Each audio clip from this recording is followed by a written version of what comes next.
നമ്മുടെ സമൂഹത്തിലുള്ള സ്ത്രീകൾക്ക് സേഫ് അല്ല, ഇപ്പോഴും സേഫ് അല്ല. ഈ സിനിമ അങ്ങനെ ഒരു കാര്യം കൂടെ പറയുന്നുണ്ട് ഇതിൽ. അങ്ങനെ അയ്യോ അത് കട്ട് ചെയ്യണം. അതൊരു ഫേക്ക് ഓഡിഷൻ ആയിരുന്നു. അപ്പോൾ അതിനു വേണ്ടി പോയി. അതെ അതെ, കലോത്സവത്തിന്റെ കാലമൊക്കെ ഭയങ്കര സന്തോഷം തരുന്ന സമയമാണല്ലോ. അപ്പൊ എനിക്ക് അറിയാം കല തന്നെയാണ് എനിക്കിഷ്ടം. ഞാൻ അന്ധയായിട്ട് അഭിനയിക്കാന്ന് പറയുന്നത് കുറച്ച് ഇതാണ്. പക്ഷെ സാറിന്റെ ഹെൽപ്പോട് കൂടിയാണ് എനിക്കത് ചെയ്യാൻ പറ്റിയത്. ഈ സിനിമ എന്ന് പറയുന്ന ഒരു ത്രില്ലറാണ്, ഒരു മിസ്റ്ററി ഒക്കെ അടങ്ങിയൊരു സിനിമയാണ്. മകളായിട്ടുള്ള ക്യാരക്ടറാണ് ചെയ്തത്. കലയാണ് താല്പര്യം എന്ന് എനിക്ക് മനസ്സിലായി. പാട്ട് ട്രൈ ചെയ്തിട്ടുണ്ട്, ഡാൻസ് നോക്കി, അങ്ങനെ അവസാനമായിട്ടാണ് എത്തുന്നത് അഭിനയം. ഇതിനു മുന്നേ ഞാൻ ഒന്നും മോണോ ആക്ടോ ഒന്നും ചെയ്തിട്ടില്ല. ടിനിച്ചേട്ടൻ അസാധ്യമായിട്ട് ചെയ്തിട്ടുണ്ട്. വേറെ തന്നെ ഒരു ക്യാരക്ടറാണ് ഇതിൽ. ഒരുപാട് സ്നേഹമുള്ളൊരു അച്ഛൻ. അത് എന്ന് പറയുമ്പോൾ ഏതൊരു മക്കൾക്കും അത് നമുക്ക് റിലേറ്റ് ചെയ്യാൻ പറ്റും.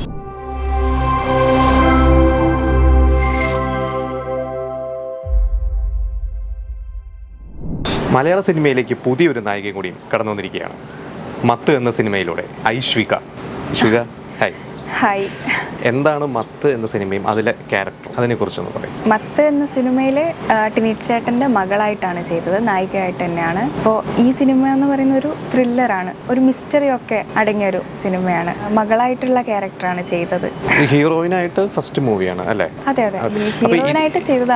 ഇതിനു മുമ്പ് മൂവീസ് ചെയ്തിട്ടുണ്ട്. മുന്നേ വിവാഹാവാഹനമാണ് ആദ്യം ചെയ്തത്. അതിൽ നായികയുടെ അനിയത്തിയായിട്ട് ചെറിയൊരു വേഷം ചെയ്തു. അങ്ങനെയാണ് സിനിമയിലേക്ക്. Director Sajan Alamoottal sir. അതിലാണ് ആദ്യമായിട്ട് ചെയ്തത്. അപ്പൊ ഈ ഒരു സിനിമയിലേക്ക് ടിനിച്ചേട്ടന്റെ മകളായിട്ടാണ്. അപ്പൊ ഈ ഒരു സിനിമയിലേക്ക് എത്തിയത് എങ്ങനെയാണ്? അതില് വിവാഹാവാഹനത്തിലെ മേക്കപ്പ് ആർട്ടിസ്റ്റ് ആണ് രതീഷ് ചേട്ടൻ. അപ്പൊ അവര് വിളിച്ചു, ഇങ്ങനെ ഒരു കാസ്റ്റിംഗ് നടക്കുന്നുണ്ട്. അങ്ങനെ ഓഡീഷന് പോയതാണ്. പയ്യന്നൂർ വെച്ചായിരുന്നു ഓഡീഷൻ നടന്നത്. അങ്ങനെ ഓഡീഷൻ ചെയ്തു. ഡയറക്ടർ തന്നെയായിരുന്നു ഉണ്ടായത്. അപ്പൊ കഥ അപ്പൊ തന്നെ ഇതിൽ ഡയറക്ടർ തന്നെയാണ് സ്ക്രിപ്റ്റ് റൈറ്ററും. സാറ് കഥയൊക്കെ പറഞ്ഞു.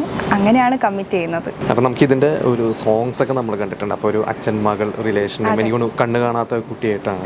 കണ്ണു കാണാത്ത കുട്ടിയായിട്ട് അഭിനയിക്കുക എന്ന് പറയുമ്പോൾ ഒരു കുറച്ചൊരു പ്രിപ്പറേഷൻസ് കാര്യങ്ങളൊക്കെ വേണം. അപ്പൊ എങ്ങനെയായിരുന്നു ഈ ഒരു ക്യാരക്ടർ എന്നൊരു പ്രിപ്പറേഷൻസും അതിന്റെ ഒരു കാര്യങ്ങളൊക്കെ എങ്ങനെയായിരുന്നു? ഡയറക്ടർ പറഞ്ഞു തന്നിരുന്നോ? ഡയറക്ടർ തന്നെയാണ് ഇതിൽ എഴുതിയതും കഥ. അപ്പോൾ കഥ പറയുമ്പോൾ തന്നെ എഴുതിയ സാഹചര്യവും കൂടെ പറഞ്ഞു തരുന്നുണ്ടായിരുന്നു. എങ്ങനെയായിരിക്കും ആ സാഹചര്യത്തിൽ ആ കുട്ടി ഉണ്ടായിരുന്നതെന്ന് മുന്നേയും പറഞ്ഞിട്ടുണ്ടായിരുന്നു. അപ്പൊ റിലേറ്റ് ചെയ്ത് ഉണ്ടാക്കി. പിന്നെ അന്ധയായിട്ട് അഭിനയിക്കുക എന്ന് പറയുന്നത് കുറച്ച് ഇതാണ്. പക്ഷെ സാറിന്റെ ഹെൽപ്പോട് കൂടിയാണ് എനിക്കത് ചെയ്യാൻ പറ്റിയത്. നമ്മുടെ നാട്ടിലൊക്കെ കാണുന്നവരെങ്ങനെയാണ് അന്ധയായിട്ടുണ്ടാവും, പിന്നെ കണ്ണടച്ച് നടന്നു നോക്കുക, അങ്ങനെയൊക്കെയുള്ള ചെറിയ ചെറിയ കാര്യങ്ങൾ ചെയ്ത് നോക്കി. അങ്ങനെയാണ് സാറിന്റെ ഒക്കെ ഹെൽപ്പോട് കൂടിയാണ് ഈ കഥാപാത്രം ചെയ്യാൻ പറ്റിയത്. ശരിക്കും എവിടെയാണ് നാട്? കണ്ണൂരാണ്. കണ്ണൂർ തലശ്ശേരിയിലാണ്. എന്താ ചെയ്യുന്നത്? പഠിക്കുകയാണോ? എങ്ങനെയാണ്? ഡിഗ്രി ചെയ്തുകൊണ്ടിരിക്കുക, ഡിസ്റ്റൻസ് ആയിട്ട് ഡിഗ്രി ചെയ്തുകൊണ്ടിരിക്കുക. അപ്പൊ എങ്ങനെ ഈ അഭിനയത്തിനോട് ഒരു പാഷൻ വന്നത് ഇങ്ങനെ ചെറുപ്പത്തിലുള്ളതാണോ അതോ മോഡലിംഗ് എങ്ങനെയാണ് ഇത് സിനിമയിലേക്ക് എത്തിയത്? എങ്ങനെയാണ്? അഭിനയം ചെറുപ്പത്തിലേ ഒന്നുമില്ല. ഡാൻസ് ചെയ്യായിരുന്നു, ഭരതനാട്യം ഒക്കെ പഠിച്ചിട്ടുണ്ട്, ഇപ്പോഴും പഠിക്കുന്നുണ്ട്, അതിൽ അഭിനയിക്കുന്നുണ്ട്. അങ്ങനെ പിന്നെ കലോത്സവത്തിന്റെ കാലമൊക്കെ ഭയങ്കര സന്തോഷം തരുന്ന സമയമാണല്ലോ. അപ്പൊ എനിക്ക് അറിയാം കല തന്നെയാണ് എനിക്കിഷ്ടം. അങ്ങനെ നമ്മളെല്ലാം ട്രൈ ചെയ്ത് എങ്ങനെയാ റെഗുലർ ആയിട്ട് കലോത്സവങ്ങളൊക്കെ പാർട്ടിസിപ്പേറ്റ് ചെയ്യുക? അങ്ങനെയുള്ള ഒരു കുട്ടിക്കാലമായിരുന്നു സ്കൂളിൽ? അതെ അതെ. പിന്നെ നാടൻപാട്ട്, അതിന് നമുക്ക് സ്റ്റേറ്റിലൊക്കെ പോയതാണ്. ചോദാവൂർ സ്കൂളായിരുന്നു. അപ്പൊ അങ്ങനെ നാടൻപാട്ടിൻ്റെ ഒരു ടീം തന്നെയുണ്ട്. ആ ഒരു കാലഘട്ടമൊക്കെ ഇപ്പൊ ആലോചിക്കുമ്പോൾ അതൊക്കെയാണ് സന്തോഷം, നമ്മുടെ ചൈൽഡ്ഹുഡിനെ പറ്റി ചിന്തിക്കുമ്പോൾ. അപ്പോൾ കലയാണ് താല്പര്യം എന്ന് എനിക്ക് മനസ്സിലായി. പാട്ട് ട്രൈ ചെയ്തിട്ടുണ്ട്, ഡാൻസ് നോക്കി, അങ്ങനെ അവസാനമായിട്ടാണ് എത്തുന്നത് അഭിനയം. ഇതിനു മുന്നേ ഞാൻ ഒന്നും മോണോ ആക്ടോ ഒന്നും ചെയ്തിട്ടില്ല. അതായത് ഈ കലോത്സവത്തിന്റെ ഡാൻസ്, പാട്ട് ആ ഒരു ഇതിൽ പോയിട്ടുണ്ട്. വേറെ ഷോർട്ട് ഫിലിംസ്, മോഡലിംഗ് ആ ഒരു ഫീൽഡിലോട്ട് ഷോർട്ട് ഫിലിമോ ഒന്നും ചെയ്തിട്ടില്ല, മോണോ ആക്ട് ഒന്നും ചെയ്തിട്ടില്ല. പെട്ടെന്ന് എത്തിയതാണ്. അപ്പോൾ എത്തിയപ്പോൾ എനിക്ക് അതെങ്ങനെയായിരുന്നു ആ കറക്റ്റ് ഈ പറഞ്ഞ പൊതുവെ നമുക്ക് പറയാം ഷോർട്ട് ഫിലിംസോ റീൽസോ അതിലൂടെയൊക്കെയാണ് ഇപ്പോൾ സിനിമയിലേക്ക് വരുന്നത്. പക്ഷെ ആ ഒരു ബാക്ക്ഗ്രൗണ്ട് ഇല്ലാതെ ഒരു നാട്ടുമ്പുറത്തും, നിങ്ങളുടെ ഒരു നാട്ടുമ്പുറമാണ്, അവിടുന്ന് ഒരു സിനിമ എന്ന് പറയുന്ന ഒരു ഫീൽഡിലോട്ട് ഉള്ള ഒരു എൻട്രി അതെങ്ങനെയാണ് കിട്ടിയത്? എൻട്രി എന്ന് പറയുമ്പോൾ ഞാൻ ജസ്റ്റ് ഒരു ഓഡീഷന് പോയ ട്രൈ ചെയ്യുക എന്നുള്ളൊരു ഇതാണ്. പുതിയൊരു കാര്യം ട്രൈ ചെയ്യുക. അങ്ങനെ ഒരു ഓഡീഷൻ ഞാൻ ഇതുവരെ ചെയ്തിട്ട്. അപ്പോൾ നമ്മൾ തലശ്ശേരി തന്നെ നാട്ടിലിപ്പോൾ ഒരു ഓഡീഷൻ വന്നപ്പോൾ ജസ്റ്റ് ഒന്ന് പോയി നോക്കാം. ഫസ്റ്റ് മൂവി വിവാഹം ആ സിനിമയ്ക്ക് വേണ്ടി? അതിന്റെ അതുമല്ല, അതൊരു ഫേക്ക് ഓഡീഷൻ ആയിരുന്നു. അപ്പോൾ അതിനു വേണ്ടി പോയി. ഫേക്ക് എന്ന് പറയാൻ കാരണം എക്സ്പീരിയൻസ് അങ്ങനെയായിരുന്നു? അതെ അതെ. അതിനെ പറ്റിയൊന്നും പിന്നെ ഒന്നും പറഞ്ഞില്ല. അവിടെ വന്നവരെ തന്നെ പറഞ്ഞു അത് അത്ര ഇതല്ല. കുറേ ആൾക്കാരുണ്ടായിരുന്നു. അപ്പോൾ അവിടെ വെച്ചാണ് ഞാൻ എൻ്റെ ഒരു ഫ്രണ്ടിനെ, ഷാരൂണാണ് എന്നെ സിനിമയിലേക്ക് ആദ്യം കാസ്റ്റിംഗ് കോൾ അയച്ചിരുന്നത്. അപ്പോൾ അവിടെ വെച്ചാണ് ഷാരൂണിനെ കണ്ടതും. അപ്പോൾ അവൻ പറഞ്ഞു ഇങ്ങനെ ഒരു കാസ്റ്റിംഗ് കോൾ ഉണ്ട് വിവാഹാവാഹനത്തിൻ്റെ, ജസ്റ്റ് നീ ഒന്ന് അയച്ചു നോക്ക്, ഫോട്ടോ അയച്ചു നോക്കൂ എന്ന് പറഞ്ഞു. അപ്പോൾ ഫോട്ടോ അയച്ചു, പിന്നെ വിളിച്ചു. അതിൻ്റെ അസിസ്റ്റന്റ് ഡയറക്ടർ ആൽവിൻ ആണ് വിളിച്ചത്. അപ്പോൾ വിളിച്ചപ്പോൾ പറഞ്ഞു ഒരു ഇൻട്രൊഡക്ഷൻ വീഡിയോ അയക്ക്, പിന്നെ എന്തെങ്കിലും ഒന്ന് അഭിനയിച്ചിട്ട് ചെറിയൊരു ക്ലിപ്പ് അയച്ചു കൊടുക്കാൻ പറഞ്ഞു. അങ്ങനെ അത് രണ്ടും അയച്ചു. പിന്നെ വിളിച്ചപ്പോൾ പറഞ്ഞു ഒരു ഓഡീഷൻ ഉണ്ട്, ഇരിട്ടിയിൽ വെച്ചായിരിക്കും. അങ്ങനെ ഇരിട്ടി പോയി, ഓഡീഷൻ കഴിഞ്ഞു. പിന്നെ 2-3 ദിവസത്തേക്ക് ഒരു കോളും ഇല്ല. ഞാൻ കരുതി വിട്ടേക്കും, നമ്മൾ വെറുതെ ട്രൈ ചെയ്യും. രണ്ടാമത്തെ ഓഡിഷൻ ആണ് ആദ്യത്തെ അപ്പോൾ മതി വിട്ട്, നമ്മൾ വെറുതെ നോക്കിയതാണല്ലോ. അപ്പോൾ ഒരു 2-3 ദിവസം കഴിഞ്ഞപ്പോൾ വിളിച്ചു സെലക്ട് ആയിട്ടുണ്ടെന്ന്. അതെനിക്ക് ഭയങ്കര സന്തോഷം തന്നു. സെലക്ട് ആയി, ഞാൻ വെറുതെ ചെയ്തു കൊടുത്തതാണ്, എന്നാലും സെലക്ട് ആയി എന്ന് പറയുമ്പോൾ സന്തോഷമാണല്ലോ. അങ്ങനെ ചെയ്ത് പോയി. ഇരിട്ടിയിൽ വെച്ച് തന്നെയായിരുന്നു ഷൂട്ടൊക്കെ. അങ്ങനെയാണ് ഒരു നിരഞ്ജാണ് ഹീറോ. ഓൾറെഡി ഒരു മുറിവന്ത് പത്തായി ഉണ്ണിമൂന്തൻ സിനിമ ചെയ്ത ഡയറക്ടറാണ്. വലിയൊരു ടീമാണ്. പ്രത്യേകിച്ച് ഒരു പുതുമുഖം എന്ന രീതിയിൽ സാജൻ സാറാണ് എനിക്ക് ഒരുപാട് കാര്യങ്ങൾ പറഞ്ഞു തരുന്നത്. എനിക്ക് ഈ സിനിമയായിട്ട് ഒരു ബന്ധവും ഇല്ലാത്ത ഒരാളാണ്. ഷൂട്ടിംഗ് ഒക്കെ കണ്ടിട്ടുണ്ട് ചെറുപ്പത്തിൽ? ഇല്ല, ഞാൻ ഒന്നും കണ്ടിട്ടില്ല. അപ്പൊ പെട്ടെന്ന് അവിടെ എത്തി ഒരുപാട് ആൾക്കാർ. സെറ്റ് എന്നൊക്കെ പറയുമ്പോൾ ഫസ്റ്റ് ഡേ ഓർമ്മയുണ്ടോ? ഫസ്റ്റ് ഡേ അഭിനയിക്കാൻ വന്ന ദിവസം ഫസ്റ്റ് ഷോട്ട് ഇതൊക്കെ ഓർമ്മയുണ്ടോ? ഓർമ്മയുണ്ട്. എൻ്റെ അടുത്ത് സാജൻ സാർ ആദ്യമായിട്ട് വന്നിട്ട് പറയുന്നത് ഇതാണ് നായിക, അനിയത്തിയായിട്ടാണ് എന്ന് പറയുന്നത്. അതാണ് സാർ ആദ്യമായിട്ട് എൻ്റെ അടുത്ത് സംസാരിക്കുന്നത്. അപ്പോൾ ആ ഒരു സമയത്തൊക്കെ സാർ എന്നെ ഒരുപാട് സഹായിച്ചിട്ടുണ്ട്. ഇപ്പോൾ ഒന്നും അറിയാത്ത ഒരാള് അതെങ്ങനെ ക്യാരക്ടർ മുമ്പ് അതോ ഷൂട്ടിന് വരുമ്പോഴാണോ ക്യാരക്ടർ എന്താണ്, കഥ എന്താണെന്നൊക്കെ അറിയുന്നത്? മുമ്പ് എന്തെങ്കിലും നിങ്ങൾ ഒരു റിഹേഴ്സൽ പോലെയോ അല്ലെങ്കിൽ ഒരു എന്തെങ്കിലും ഉണ്ടായിരുന്നു? റിഹേഴ്സൽ അങ്ങനെയൊന്നും ഇല്ല. ചെറിയൊരു കഥാപാത്രമാണ്. നായികയുടെ വീട്ടിലുള്ള ചെറിയ സീനിൽ മാത്രം ഉള്ളതാണ്. എങ്ങനെയാണോ ഞാൻ വീട്ടിൽ, എനിക്ക് അനിയത്തി ഉണ്ട്, ഞാൻ ഏച്ചിയാണ്. അപ്പോൾ എൻ്റെ ഏച്ചിയായിട്ടാണ് നായിക. റിലേറ്റ് ചെയ്യാം എൻ്റെ അനിയത്തി എങ്ങനെയാണോ എന്നോട്, അതുപോലെ ആയിരിക്കുമല്ലോ ഞാൻ അവരുടെ അടുത്ത്. അങ്ങനെ ഷൂട്ടിന് വന്ന ആദ്യ ദിവസം തന്നെ അഭിനയിക്കാനുണ്ടായിരുന്നോ അതോ സെറ്റൊക്കെ ഒന്ന് പരിചിതമായിട്ടാണോ അഭിനയിക്കാൻ ഡയറക്ടർ വിട്ടത്? എങ്ങനെയായിരുന്നു? ഇല്ല, എനിക്ക് അഭിനയിക്കാനുള്ള ദിവസം മാത്രമേ ഞാൻ സെറ്റ് പോയിട്ടുള്ളൂ. ഫസ്റ്റ് ദിവസം സെറ്റ് ചെന്ന ദിവസം തന്നെ അഭിനയിച്ചു? അതെ, അഭിനയിക്കേണ്ടി വന്നു. കുറെ ടേക്ക് പോകേണ്ടി വന്നോ അതോ ഓക്കെ ആയോ ആദ്യം തന്നെ? എനിക്ക് അത്രയും വികാരഭരിതമായിട്ടുള്ള റോളൊന്നും അല്ല, എങ്കിലും ഞാൻ പറഞ്ഞ ഫസ്റ്റ് ഷോട്ട് ആദ്യമായിട്ട് എടുക്കുമ്പോൾ സിനിമയിൽ ആദ്യമായിട്ട് അഭിനയിക്കുകയാണ്. അപ്പോൾ ഓക്കെ ആയോ അതോ ടെൻസ്ഡ് ആയിരുന്നോ?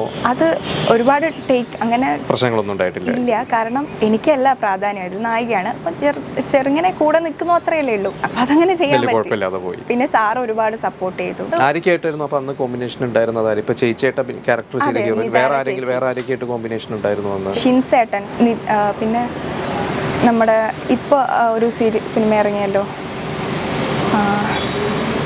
അതിൽ നന്ദ അവരായിരുന്നു അമ്മ, നന്ദ ചേച്ചിയായിരുന്നു അമ്മ, ഷിൻസേട്ടൻ അച്ഛനുമായിട്ട് അങ്ങനെയായിരുന്നു ചെയ്തത്. അവരുമായിട്ടും കോമ്പിനേഷൻ ഉണ്ടായിരുന്നു. വേറെ ഉണ്ടായിരുന്നില്ല. കണ്ടിരുന്നു, ലൊക്കേഷനിൽ ഉണ്ടായിരുന്നു. പിന്നെ കോമ്പിനേഷൻ ആയിട്ടൊന്നുമില്ല. പിന്നെ ലാസ്റ്റ് ഒരു സീനില് പ്രശാന്ത് അലക്സാറില്ലേ, സാറുമായിട്ടൊക്കെ ഉണ്ടായിരുന്നു ഒരു സീനിൽ വരുമ്പോൾ. അതുണ്ടായിരുന്നു. വലിയ ആർട്ടിസ്റ്റിനെയൊക്കെ ആദ്യമായിട്ടാണ് കാണുന്നത്. നമ്മൾ ടിവിയിലും മീഡിയാസിലൊക്കെ മാത്രം കാണുന്ന ആൾക്കാരെ നേരിട്ട് കാണുമ്പോൾ ഒരു ഇത് ഉണ്ടാവുമല്ലോ, അതുണ്ടായിരുന്നു.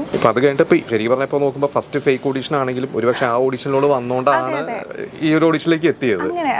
അത് കഴിഞ്ഞു ഇപ്പൊ ടിൻചേട്ടന്റെ മകളായിട്ട് മെയിൻ ഹീറോയിനായിട്ട് വരുന്നു. അപ്പൊ ടിൻചേട്ടൻ എന്ന് പറഞ്ഞാൽ എത്രയോ വർഷം സ്റ്റേജിലും എല്ലാം എത്രയോ വർഷം എസ്റ്റാബ്ലിഷ്ഡ് ആയിട്ടുള്ള ഒരു ആക്ടറാണ്. അപ്പൊ ടിൻചേട്ടന്റെ കൂടെ ഉള്ള ഒരു കോമ്പിനേഷൻ അപ്പൊ അതും എങ്ങനെയായിരുന്നു? അത് ഈ പറഞ്ഞ പോലെ കണ്ടു കാണാത്ത ഒരു ക്യാരക്ടർ, കുറച്ച് ഹെവി ക്യാരക്ടറാണ്. നമുക്ക് ആ പാട്ട് സീനൊക്കെ കാണുമ്പോൾ 2 പാട്ടും റിലീസ് ചെയ്തപ്പോഴും കുറച്ച് അഭിനയിക്കാനുണ്ട് നമുക്ക് മനസ്സിലായി. ആ ഒരു ഷൂട്ടിംഗ് എക്സ്പീരിയൻസുകൾ എങ്ങനെയായിരുന്നു? അതെന്ന് പറയുമ്പോൾ ആദ്യത്തെ സിനിമയിൽ അങ്ങനെ ഇല്ലാന്ന് പറഞ്ഞു, വലിയ അഭിനയ മുഹൂർത്തങ്ങളൊന്നും ഇല്ല. പക്ഷെ അതും ഒരു സിനിമ അത്ഭുതമായിരുന്നു. ഇപ്പൊ രണ്ടാമത്തെ സിനിമയിലേക്ക് എത്തിയപ്പോൾ അഭിനയിക്കാനും ഉണ്ട്, ഒരു സിനിമയുടെ എക്സ്പീരിയൻസ്. രണ്ടാമത് ഞാൻ വേറൊരു സിനിമ കൂടി ചെയ്തായിരുന്നു, അത് റിലീസ് ആയിട്ടില്ല. ലിജിൻ ജോസ് സാറിന്റെ ഹെയർ എന്ന സിനിമ ചെയ്തു. അതിൽ ലിജോ മോൾ മാമിന്റെ അനിയത്തിയായിട്ടാണ്. അത് അനിയത്തിയാണ്. അത് കഴിഞ്ഞിട്ടാണ് എന്റെ 3ാമത്തെ സിനിമയാണ് മത്ത്. അപ്പോൾ ഇതിലേക്ക് വരുമ്പോൾ ഒരുപാട് കാര്യങ്ങൾ നമുക്ക് ചെയ്യാനുണ്ട്. പിന്നെ ടിനിച്ചേട്ടന്റെ കൂടെയാണ് നമ്മൾ. പിന്നെ സാറ് സപ്പോർട്ട് ചെയ്യുമല്ലോ, ടിനിച്ചേട്ടൻ സപ്പോർട്ട് ചെയ്യും. അപ്പോൾ വലിയ ടെൻഷൻ ഉണ്ടായിരുന്നു. ആദ്യത്തെ ദിവസങ്ങളൊക്കെ ടെൻഷൻ തന്നെയായിരുന്നു. പിന്നെ അതങ്ങോട്ട് സെറ്റായി. ടിനിച്ചേട്ടനല്ലാണ്ട് വേറെ ആരൊക്കെയായിട്ടായിരുന്നു കോമ്പിനേഷൻ ഉണ്ടായിരുന്നത്? ഇതില് ഹരിഗോവിന്ദ് സാറുണ്ട്, ഒരു ബ്രേക്കിന് ശേഷമാണ് മലയാളത്തിലേക്ക് വരുന്നത്. അതെ, അവരുമായിട്ടുണ്ടായിരുന്നു. അത് ഒരു വില്ലൻ ക്യാരക്ടർ പോലെയാണ് ചെയ്യുന്നത്. അങ്ങനെ എവിടേക്കായിരുന്നു ലൊക്കേഷനൊക്കെ എവിടെയായിരുന്നു ഈ സിനിമത്തിന്റെ ലൊക്കേഷൻ? പയ്യന്നൂരായിരുന്നു. പയ്യന്നൂർ പുല്ലുപാറ എന്ന് പറഞ്ഞ സ്ഥലത്ത്. അപ്പൊ ഈ സ്ലാങ് ഒക്കെ ആ ഒരു സ്ലാങ് ആണോ? അവിടുത്തെ ഒരു പയ്യന്നൂർ സ്ലാങ് ആണോ? അത് ഐശ്വര്യ കണ്ണൂരുകാരിയാണ്. അപ്പോൾ സ്ലാങ് ഒക്കെ നിങ്ങളുടെ ഒരു കണ്ണൂർ സ്ലാങ് ആണോ അതോ? കണ്ണൂരല്ല സ്ലാങ്. കണ്ണൂരല്ല. കണ്ണൂർ സ്ലാങ് ഒന്നും അല്ല. ഡബിങ് സ്വന്തമായിട്ടായിരുന്നോ ചെയ്തത്? അതെ, ഡബിങ് സ്വന്തമായിട്ടാണ് ചെയ്യുന്നത്. അതും ഈ പറഞ്ഞ പോലെ രണ്ടാമത്തെ പടത്തിൽ ഡബ് ചെയ്യാന്ന് പറയുന്നത് അഭിനയത്തിനെ പോലെ തന്നെ ബുദ്ധിമുട്ടുള്ള കാര്യം. ഒന്നുകൂടെ അഭിനയിക്കണം നമ്മള് ശരിക്കും. അതെങ്ങനെയായിരുന്നു ഡബിങ്ങിന്റെ ഡയറക്ടർ ഒപ്പം ഇരുന്ന് പറഞ്ഞു തരികയാണോ ചെയ്തത്? സീന് പറയും, പിന്നെ നമ്മൾ ചെയ്തതാണല്ലോ, ഓർമ്മയുണ്ടാവും ഡയലോഗ്സ്, പിന്നെ സാറ് പറഞ്ഞു തരും ഇതാണ് പറഞ്ഞത്, അങ്ങനെ പറഞ്ഞു. ഇപ്പൊ അഭിനയിക്കുന്ന സമയത്ത് എങ്ങനെയാണ് ടിൻചേട്ടൻ ടിപ്സ് ഒക്കെ തരാറുണ്ടോ? പ്രത്യേകിച്ച് എന്തായാലും പാളിച്ചകളൊക്കെ ടിൻചേട്ടന്റെ കൂടെ അഭിനയിക്കുമ്പോൾ ടെൻഷനൊക്കെ ഉണ്ടായിട്ടുണ്ടോ? അതെ, പിന്നെ ഉണ്ടാവുമല്ലോ. എന്തായാലും ഞാൻ ആദ്യമായിട്ടാണ്, ഒരു ഫ്രഷറാണ് അഭിനയത്തിൽ. അപ്പോൾ സാർ ഒരു വലിയ ആക്ടറാണ്. അപ്പോൾ അവരുടെ കൂടെ അഭിനയിക്കുമ്പോൾ നമ്മൾ അവരുടെ കൂടെ ചെയ്യുമ്പോൾ നമുക്ക് എന്തായാലും അവരുടെ ഒരു എന്താ പറയുക ലെവലിൽ നിൽക്കണമല്ലോ. അധികം പോയാൽ ശരിയാവില്ല, സാർക്കും അത് ബാധിക്കും. അപ്പോൾ അങ്ങനെ ഹോംവർക്കൊക്കെ കുറെ ചെയ്തിട്ടുണ്ട്. ടിൻചേട്ടന്റെ ഒരു സീരിയസ് ക്യാരക്ടറാണ് തോന്നുന്നത്. അതെ, സീരിയസ് ആണ്. സാധാരണ ഒരു ഹ്യൂമറോ അല്ലെങ്കിൽ അങ്ങനെ ഒരു ഭയങ്കര സീരിയസ് ആയിട്ടുള്ള പൊതുവേ ചെയ്യുന്ന ക്യാരക്ടർ അല്ല. ടിൻചേട്ടൻ അസാധ്യമായിട്ട് ചെയ്തിട്ടുണ്ട്. വേറെ തന്നെ ഒരു ക്യാരക്ടറാണ് ഇതിൽ. ഒരുപാട് സ്നേഹമുള്ളൊരു അച്ഛൻ. അത് എന്ന് പറയുമ്പോൾ ഏതൊരു മക്കൾക്കും അത് നമുക്ക് റിലേറ്റ് ചെയ്യാൻ പറ്റും. അപ്പൊ എന്താണ് ഓഡിയൻസിനോട് എന്താണ് ഈ സിനിമയെ കുറിച്ച് പറയാനുള്ളത്? ഓഡിയൻസിനോട് എന്തായാലും പോയി കാണുക, റിലേറ്റ് ചെയ്യാൻ പറ്റും. എന്തായാലും ഒരു ത്രില്ലർ മിസ്റ്ററി ഒക്കെയാണ് സിനിമ. നമുക്ക് അച്ഛൻ്റെയും മകളുടെയും ഒക്കെ സ്നേഹം, പിന്നെ നമ്മുടെ സമൂഹത്തിലുള്ള സ്ത്രീകൾക്ക് സേഫ് അല്ല, ഇപ്പോഴും സേഫ് അല്ല. ഈ സിനിമ അങ്ങനെ ഒരു കാര്യം കൂടെ പറയുന്നുണ്ട് ഇതിൽ. അങ്ങനെ അത് കട്ട് ചെയ്യണം. ഓക്കെ. അല്ല, ഇനിയിപ്പോ ഫ്യൂച്ചർ പരിപാടി എങ്ങനെയാണ്? വേറെ സിനിമകൾ വന്നിട്ടുണ്ടോ? ഇനിയിപ്പോ എങ്ങനെ സിനിമയിൽ തന്നെയാണോ? എന്താണ് പ്ലാൻ? എന്താണ്? നല്ല കഥാപാത്രങ്ങൾ കിട്ടിയാൽ ചെയ്യും, അത്ര. സിനിമയിലൊരു സ്ഥാനം നേടിയെടുക്കാൻ സാധിക്കട്ടെ ഈ ഒരു സിനിമയിലൂടെ. അതെ, all the best. Thank you so much.